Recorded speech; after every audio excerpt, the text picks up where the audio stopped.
abanyarwanda bakwiriye kugirira icyizere itorero rya ADEPR ndetse n'abavugabutumwa kuko bafite inyigisho nziza ziboneye mbese zitavangiye mu ncamake niko umuntu yabivuga. So I think people in Rwanda can trust ADEPR in that way.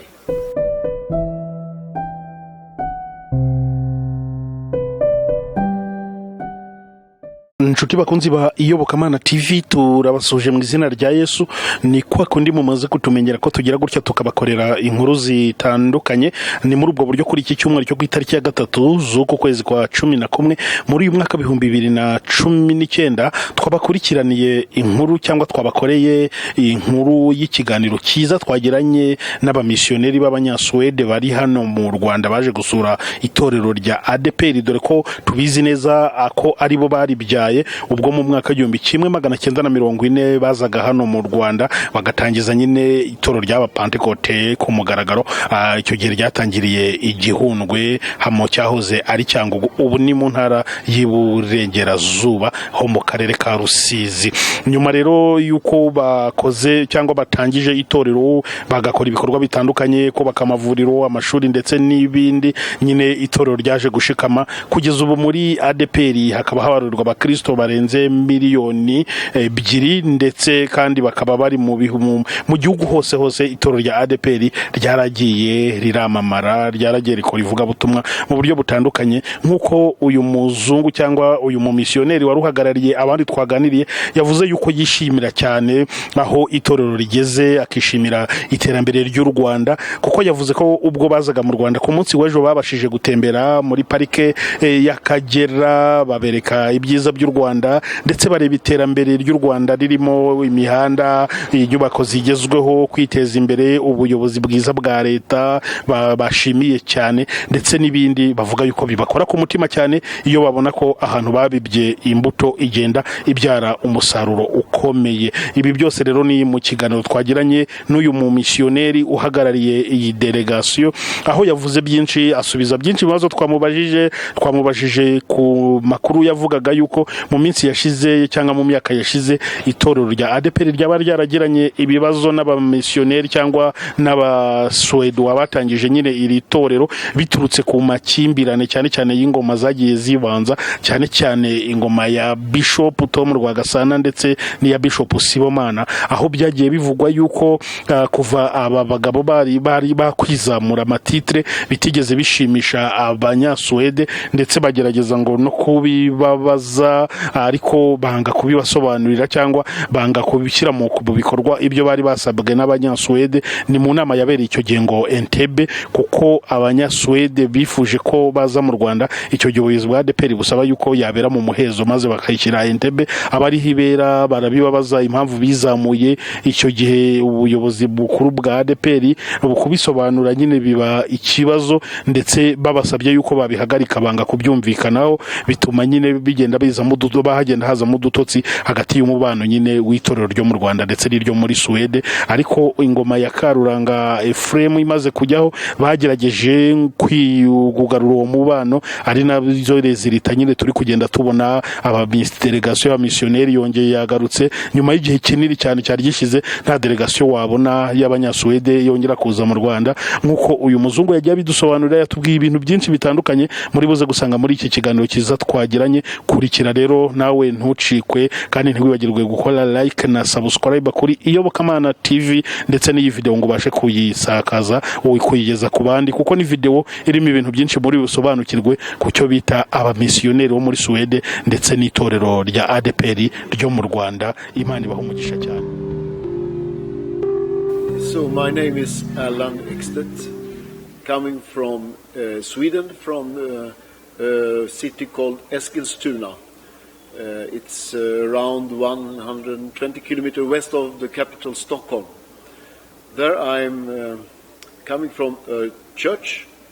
That church used to be and is today even the contact church for the Swedish Pentecostal mission for Rwanda. So in that position I've been in Rwanda many times. Havuze ko yitwa Alan Ekstedt, akaba aturuka mu gihugu cya Suede, ni umwe mu bayobora itorero rya Pentecote hariya muri Suede ryabyaje ubutumwa itorero rya Pentecote hano mu Rwanda. Akaba ariyo mpamvu akunze kuza hano mu Rwanda kenshi kubera ibikorwa by'ubumisiyoneri bagiye bakorera hano mu gihugu bagikomeje no kuhakorera.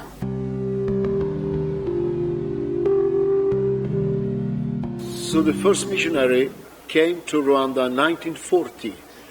The missionary worked in this area, Eastern Congo, Burundi, and they came then to southern Rwanda and started to preach. And our church sent the first missionaries in 1947. So we have been in contact with the country of Rwanda many years. And I think that at least 100 Swedish missionaries has been working here since then. So it has been a very important country for the Swedish Pentecostal. Avuze ko abamisiyoneri ba mbere bageze mu Rwanda mu mwaka w'1940 ni abamisiyoneri baje bakorera muri aka gace kari mu burasirazuba bwa Kongo, Burundi, hanyuma baza kugera no mu Rwanda ahitwa Igihundwe. Itorero ryo muri Suede ryohereje abamisiyoneri ba mbere baza gukora ivugabutumwa mu mwaka w'1947. Guhera icyo gihe rero akomeza avuga ko ariho batangiye kugirana imikoranire n'u Rwanda. Akomeza avuga ko abamisiyoneri basaga 100 kugeza ubu ngubu baturuka muri Suede bavuze ubutumwa muri iki gihugu cy'u Rwanda, ahantu bafata nk'ahantu h'ingenzi ku ivugabutumwa ry'abamisiyoneri bo muri Suede. Well, we were in the area, working in the Eastern Congo, and at that time, what I understand, the whole area was like together. So it was quite normal for a missionary to ask a permission to come also to stay in Shanguge, Gehundwe area. So that was the beginning, now many years ago.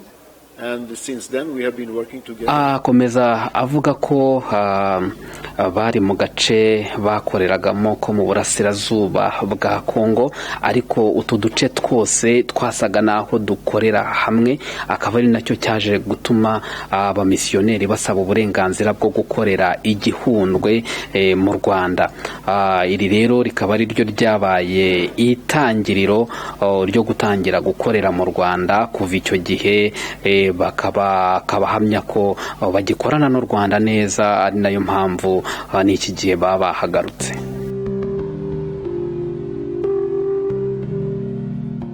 Well, when the first missionary came, there were no Pentecostal churches in this country, and it was not so easy for him in the beginning. He actually worked a couple of years before the first person was receiving the message, and he was baptized, and that was the beginning, 1942, the first Pentecostal church in Rwanda. And the challenges was, of course, spiritual challenges, but also it was a poor country with many needs, and the missionaries always try to meet even the needs we find. So there were, of course, the health situation at that time, the education, etc. Many things. Arakomeza avuga ko ubwo bageraga bwa mbere mu Rwanda nta torero rya Pentecote ryari rihari.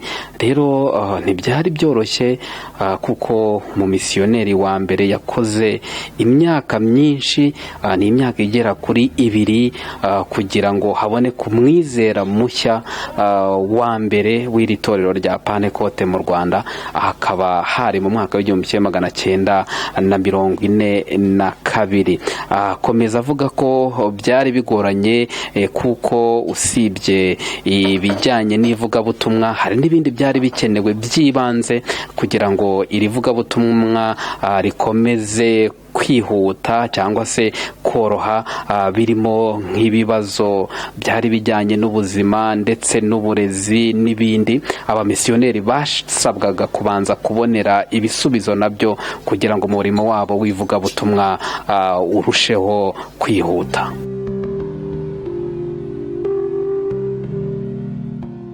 For Sweden, it was no political reasons at all.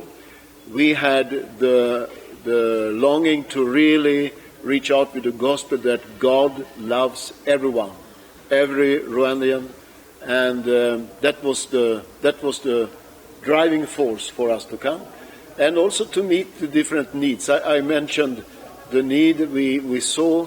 It was then a very poor country with so many needs.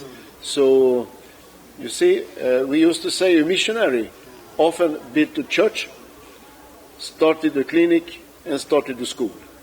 That was what was in the mind of a missionary.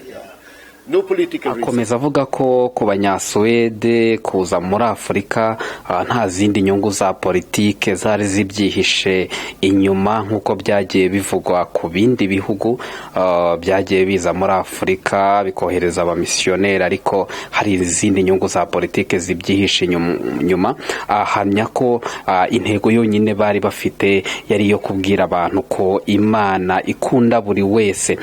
Ikindi cyari ugufasha igihugu kubona iby'ingenzi byari bikenewe muri icyo gihe, kuko avuga ko icyo gihe igihugu cyari gikennye, ari nayo mpamvu abamisiyoneri bageze mu Rwanda batangije amavuriro ndetse n'amashuri, ari nayo mpamvu akomeza ashimangira ko nta mpamvu za politike zari zihishe inyuma y'umurimo wabo usibye ivugabutumwa.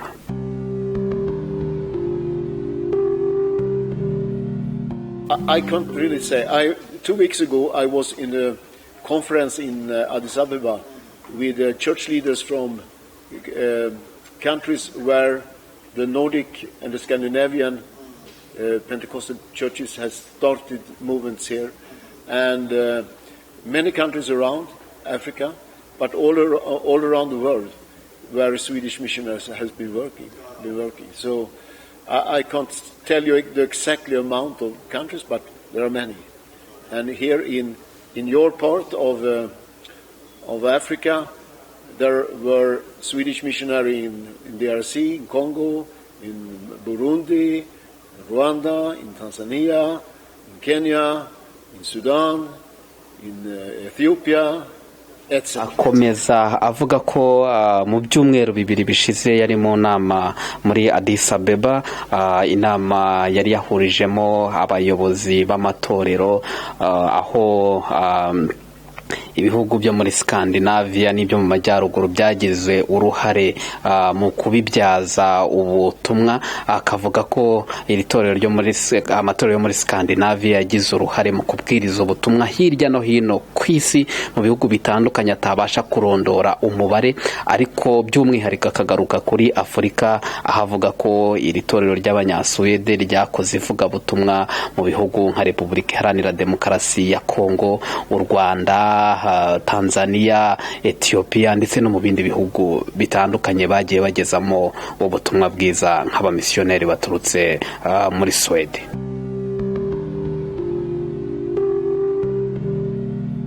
I think it was very much the same. Almost the same challenges, spiritual challenges, but also when it comes to different needs in the country. I think it was quite similar. Akomeza avuga ko abona nta tandukaniro ririho ku bihugu byagiye bibyazwa ubutumwa ni n'abamisiyoneri guturuka mu gihugu cya Suede, aho agaruka avuga ko usanga imbogamizi ku bijyanye n'ubuzima bw'umwuka, ibyo yise spiritual challenge, ndetse n'ibijyanye n'ibyangombwa bikenewe ku gihugu, aho yagiye agaruka ku bijyanye n'ubuzima ndetse n'uburezi, ari byo bibazo bagiye bahura nabyo umunsi ku wundi mu rugendo rwabo. First of all, we wanted them to meet the near spiritual needs. And today we know that there are ADEPR churches all over the country, and we are happy for that. We also wanted to meet the different needs. We helped ADEPR to start schools all over the country. We helped ADEPR to build a hospital in Yamata. We had a very big literacy program some years ago, and in many areas we have tried to help. And we are very lucky in the Pentecostal movement in Sweden. We receive money from the Swedish government to meet different needs in the society. So we are working very closely with the Swedish government, and they are sending money through the Pentecostal churches in Sweden to the work here in Rwanda. Akomeza avuga ko abona nta tandukaniro ririho ku bihugu byabyajwe ubutumwa n'abamisiyoneri b'abanyasuwede aho bagiye bajyana ubutumwa muri ibyo bihugu bitandukanye. Akavuga ko imbogamizi zagiye zihaboneka ari imbogamizi ziri mu buryo bw'umwuka ndetse n'ibijyanye n'iby'ibanze byabaga bikenewe mu gihugu, aricyo ibyo bihugu byagiye bisa n'ibihuriraho.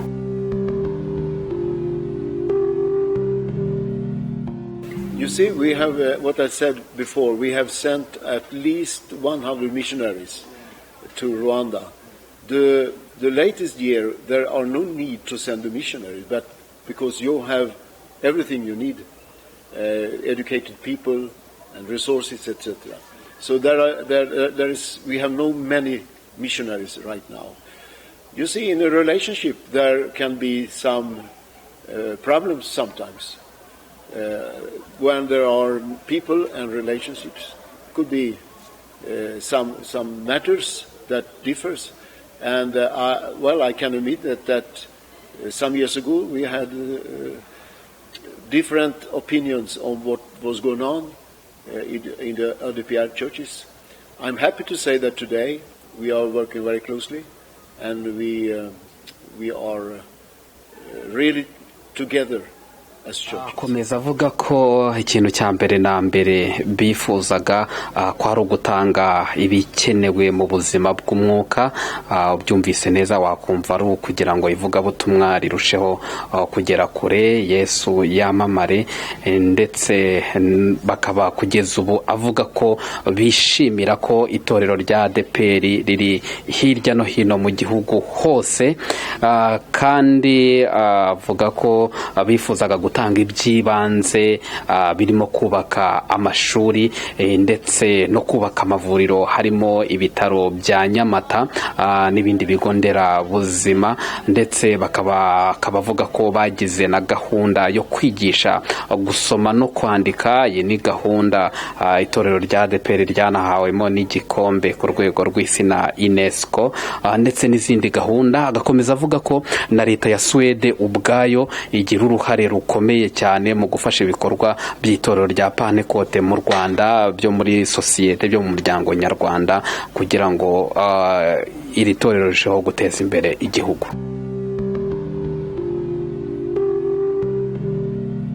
What I said, you have educated people, you have teachers, you have doctors, you have everything what the missionary did before. So what we want to do is to encourage and to maintain the resources you have. There's no need to send a Swedish doctor to Rwanda because you have doctors. No need to send Swedish teachers because you have teachers. So what we want to do is to help teachers to work in a better way, help doctors, etc. But the manpower is not needed anymore. Akomeza avuga ko nta mpamvu yo kohereza abaganga, abadogiteri, abarimu, kuko abanyarwanda ubwo bumenyi barabufite, bakaba bashobora kwikorera ako kazi. Nta mpamvu rero ihari n'imwe yo kongera kohereza abamisiyoneri baza gufasha abanyarwanda ibyo bashoboye kwikorera. Akavuga ko icyo abamisiyoneri ba Suede bafasha abanyarwanda kugeza uyu munsi ari ugufasha abo badokiteri b'abanyarwanda, abo barimu, abo bantu bose kurushaho kunoza akazi kabo umunsi ku wundi.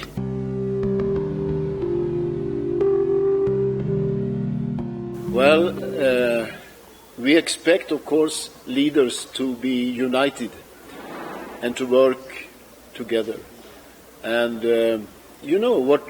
It's human. It could be difficulties, but we are happy, as I said, that today we find that there are smooth relations within the church and also for us as partners. Akomeza avuga ko baba bifuza ko abayobozi bakunga imbaraga bagakorera hamwe, nubwo ari abantu ibibazo bishobora kuvuka hagati yabo, ariko icyo bishimira kugeza ubu ngubu nuko hari umubano mwiza hagati y'abafatanyabikorwa, hagati y'itorero ndetse n'abafatanyabikorwa.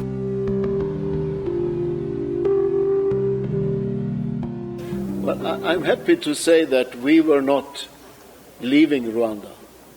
Of course, the missionaries, they were evacuated during the 94, the period of genocide. All missionaries, all foreigners, they were evacuated from the country. But this was done in April, May. I think the first Swedish missionary came back here in August. And I was back in October that year. So from that very moment, we have been working very closely together. We had, at that moment, we have started the work of Nyamata Hospital, and very soon the missionaries came back and finished that construction, so the hospital could work. And in many other areas, missionary came and fulfilled the different projects. So we didn't leave. We were here before 94, and of course during the very difficult weeks we were evacuated, but as soon as possible we were back, and since we are akomeza avuga ko ba missionnaire b'abanyasuwede batazigera batererana u Rwanda, nubwo abamisiyoneri bose bavuye mu Rwanda mu gihe harimo haba jenoside yakorewe abatutsi mu 1994, bavuye mu gihugu, ariko nyuma yaho gatoya ikimara kurangira aba bamisiyoneri bagarutse mu gihugu bakomeza ibikorwa byabo by'ivugabutumwa birimo n'ibikorwa byo gukomeza kubaka igihugu bafatanije n'itorero.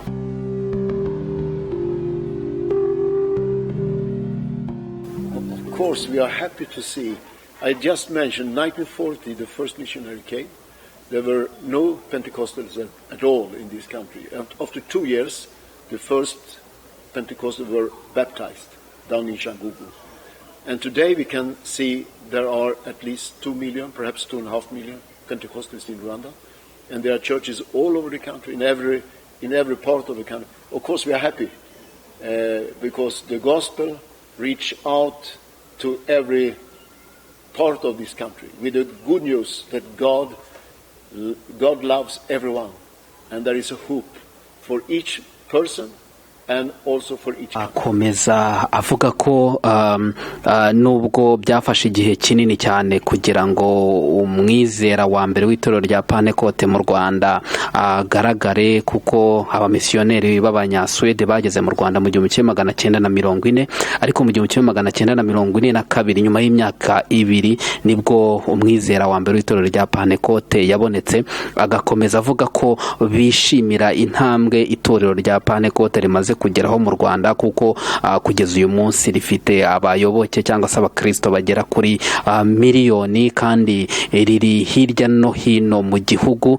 Yishimira kuko ivugabutumwa ryageze muri buri gice cyose cy'igihugu cy'u Rwanda, ikintu barushaho kwishimira.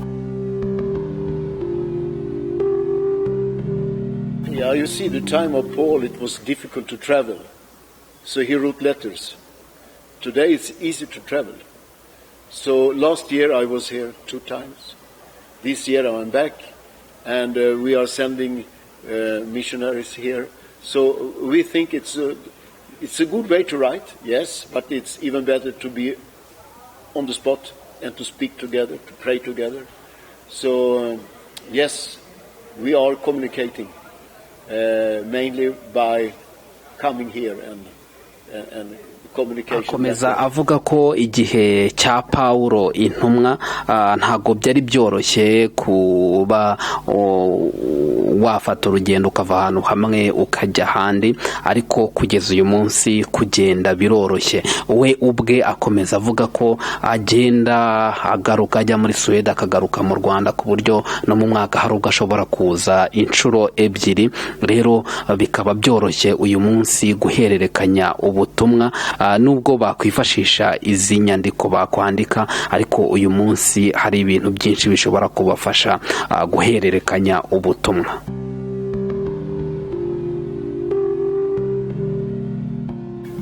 I think it's important of the credibility of the church and the preacher. So I think the Rwandan people can be very trustful in the Church of ADEPR and their preachers. What I found here is that it's a good teaching. They are good people. So I think people in Rwanda can trust ADEPR in that way. Komeza avuga ko atekereza ko ari ingenzi ko amatorero n'abavugabutumwa bakwiriye kugira ubudahangarwa. Akomeza avuga ko abanyarwanda bakwiriye kugirira icyizere itorero rya ADEPR ndetse n'abavugabutumwa, kuko bafite inyigisho nziza ziboneye, mbese zitavangiye. Mu ncamake niko umuntu yabivuga.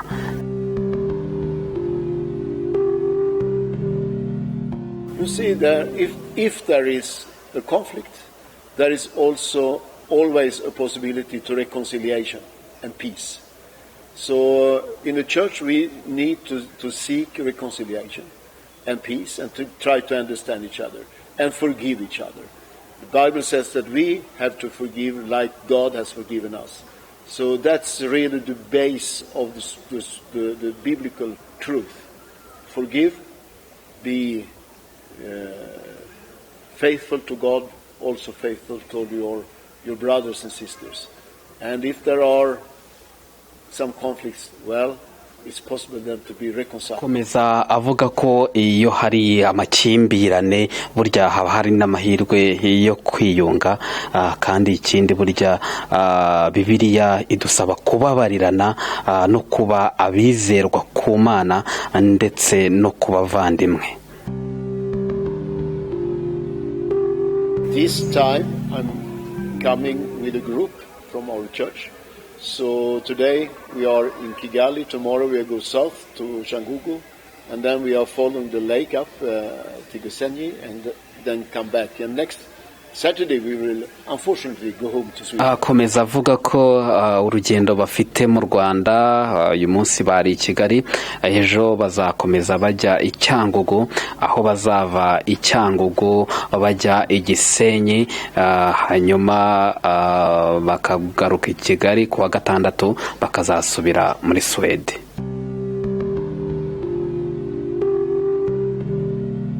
It's our aim is to show people from our church, the country, the beautiful country of Rwanda, meet some people, but also to show what the missionary have done, the different missionary places, and together we will thank God for what the missionary had invested in your country. Akomeza avuga ko urugendo rwabo hano mu Rwanda nk'abamisiyoneri baturutse mu gihugu cya Suede ari ukwereka abamisiyoneri bazanye ubwiza bw'igihugu cy'u Rwanda, ndetse n'akazi kakozwe n'abamisiyoneri bo muri Suede igihe bari hano mu Rwanda mu bice bitandukanye by'u Rwanda, ndetse bagafatanya no gushima Imana kuri byinshi cyane bimajije kugerwaho muri iki gihugu. And we are happy for that. Okay, thank you. Thank you. Thank you. Asoza avuga ko bishimiye urugendo bari gukora hano mu Rwanda, harimo n'urwo bakoze basura park, ndetse n'ibindi bice by'igihugu bazasura, n'ibintu by'igiciro bishimiye cyane.